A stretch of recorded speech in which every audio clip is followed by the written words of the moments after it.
for you another chance to do it again on your next chance.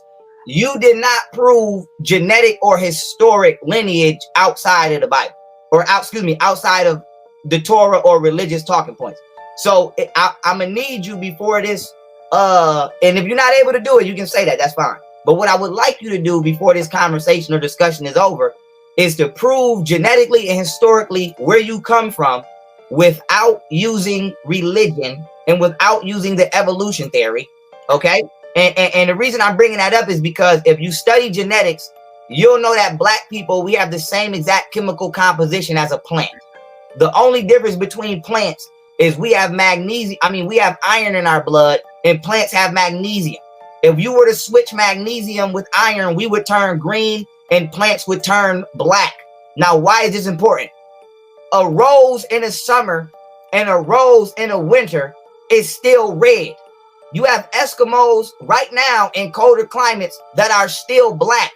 We don't go to colder climates and turn white. Okay. Now, the reason I'm bringing that up is this has also been confirmed by a biology professor named John Biggerstaff. He's a biology professor, and he said, quote, "There is no evolutionary or natural reason for pale skin," which means nobody evolves for beneficial reasons and creates pale skin. There is no scientific advantage of having pale skin. And this is a white biology professor. Now, the reason I'm bringing that up is because the evolution theory and going into the cold and turning pale, that is a lie that Caucasoid people tell us in order to integrate themselves into our history, because they have no history and they have not explained where they come from. And so my thing is this: even if we did turn color during colder climate environments, why are we not all right now chameleons?